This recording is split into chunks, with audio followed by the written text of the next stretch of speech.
प्रकृति ही क्रियमाणानि कर्माणि सर्वशः। भगवत गीता में बताया गया कि हर एक व्यक्ति, हर एक प्राणी अपनी प्रकृति के अनुसार काम करता है। आपने कभी देखा कि गधा डिप्रेशन में चला गया? कुत्ता कभी भौंकने में फेल हुआ? कभी आपने देखा? चिड़िया, जैसे आदमी इंसान बुद्धू इंसान होता है, वैसे चिड़िया में भी बुद्धू चिड़िया तो होती ही होगी। एक आदमी अपना घर बनाने में फेल हो जाता है, लेकिन कभी आपने देखा कि वो चिड़िया मां बनी एंड वो अपना घोंसला बनाने में, वो अपना नेस्ट बनाने में फेल हुई? कभी ऐसी चिड़िया को आपने देखा? कभी दुखी घोड़े को आपने देखा? नो।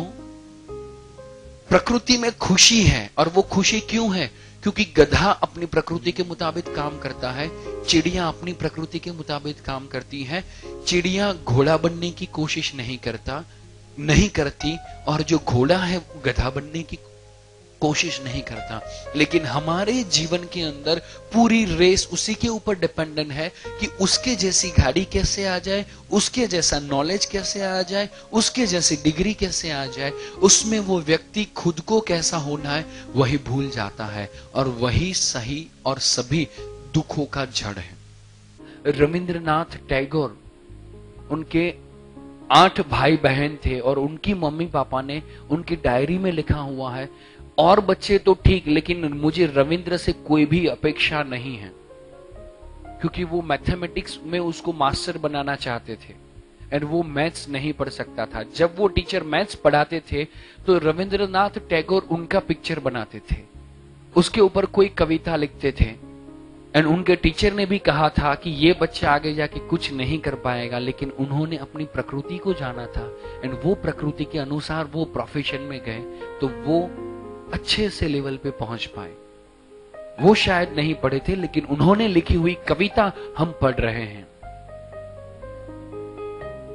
शास्त्रों के अंदर बताया गया है, रसो वे सह, उपनिषद के अंदर ये डायलॉग है, पूरी स्टोरी है, लेकिन अभी जस्ट ये टॉपिक आप बुक में अंदर और ज्यादा डिटेल में पढ़ेंगे तो अच्छा रहेगा।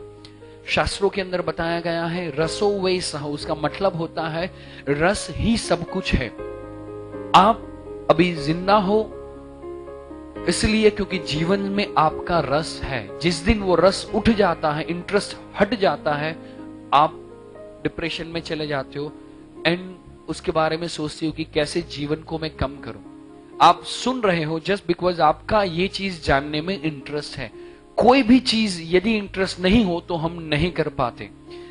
यही चीज जीनियस, म्यूजिक के जीनियस मोजार्ट को पूछी गई कि जीनियस लोगों की जो आत्मा है वो किससे बनी हुई है, तो उन्होंने रिप्लाई दिया, love, love and love, that is the soul of the genius. कि जो जीनियस लोग होते हैं उनकी आत्मा लव से बनी हुई होती है। वो वही काम करते हैं जिनको वो लव करते हैं। जो चीज, जो काम में उनको मजा आता है, जो काम को वो प्यार करते हैं, वही काम वो लोग करते हैं। और 1000 दिन तक करो, जीनियस हो जाओ।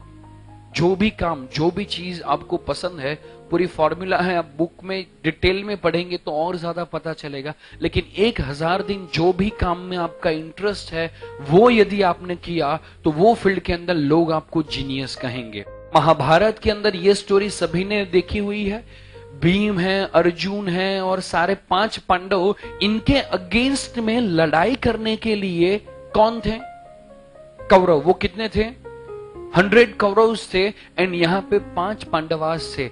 अब मेरा क्वेश्चन ये आता है, कभी भी भीम के बारे में उनकी मम्मी ने या उनके पापा ने उनको टोका, रोका या ठोका कि यार तुझे धनुष्य चलाना क्यों नहीं आता?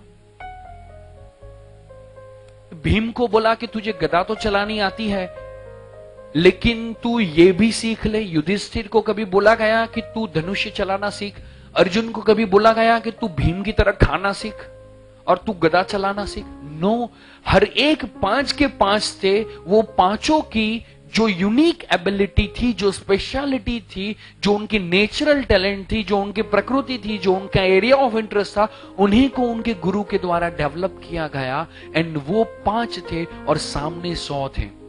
एंड वो जो 100 थे उसमें से किसी को भी उनकी नेचुरल टैलेंट के मुताबिक डेवलप नहीं किया गया था। तो वो 100 लोगों को ये 5 लोगों ने हरा दिया। इतना बड़ा मैसेज महाभारत में से पेरेंटिंग का हमको मिलता है। एंड वही होगा यदि आप बच्चे की नेचुरल टैलेंट को जानेंगे और पहचानेंगे तो।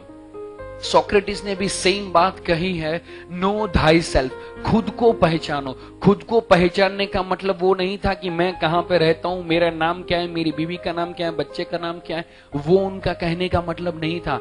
उनके कहने का मतलब है खुद को, अंदर आप कौन हो, आपकी टैलेंट क्या है, आप ऐसा कौन सा काम करते हो जब आप अंदर से बहुत खुश होते हो।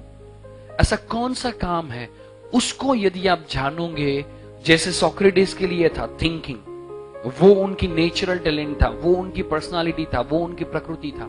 सेम वे आप अपने बच्चे की प्रकृति को जाने एंड आप उसको यदि डेवलप करें तो आपको बहुत अच्छा रिजल्ट मिल सकता है। सेम वे अभी 3 इडियट्स के अंदर सेम बात बताई गई थी।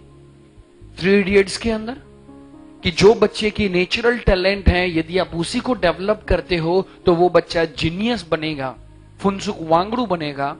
एंड यदि आप उसको एकेडमिकली धक्का मारते रहेंगे, वो एकेडमिकली सक्सेसफुल होगा तो भी साइलेंसर बनेगा। What do you want? आपके बच्चे को फुनसुक वांगड़ू बनाना है या साइलेंसर बनाना है?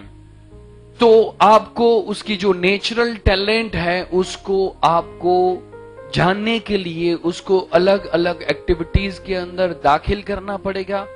उसको जितना हो सके उतना ज्यादा हक करना पड़ेगा। एंड सबसे इंपॉर्टेंट 2 चीज, जब आपको उसको उठाते हो एंड जब आप उसको सुलाते हो, प्यार से उठाने का, सुलाने का। दुनिया उल्टी की सीधी हो जाए, छोटे बच्चे के सामने आपको कभी भी लड़ाई झगड़ा करना नहीं है। एंड यदि इतनी सी चीजें हैं जो आप ध्यान में रखेंगे तो आप पेरेंट में से सक्सेसफुल पेरेंट आसानी से बन पाएंगे। काफी सारी चीजें हैं, लेकिन इतनी भी चीजें आप करेंगे तो बहुत ही फायदा होगा। कहने को 1000 बातें हैं, आगे जब कभी भी मिलते रहे, ऐसा चांस मिलता रहा तो जानेंगे काफी सारी पेरेंटिंग से जुड़ी हुई बातें। लेकिन 2 चीजें जो मैं आपको अगेन फिर से मैं आपको रेकमेंड करना चाहूंगा। पेरेंटिंग से रिलेटेड जो बुक है, अभी जो पेरेंटिंग के बारे में आपने जाना, वो आपको जो बेस जो है वो मैंने आपको समझाया हुआ है। लेकिन ऐसे 7 लॉज तैयार किए गए हैं कि बच्चे की परवरिश के लिए एज ए पेरेंट कौन से 7 नियम है जिनका पालन करे तो बच्चों के जीवन में बहुत बड़ा चेंज आ सकता है।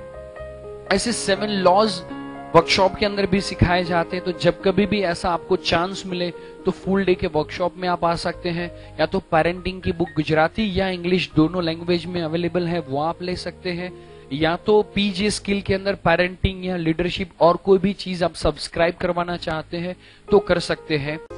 Thank you very much.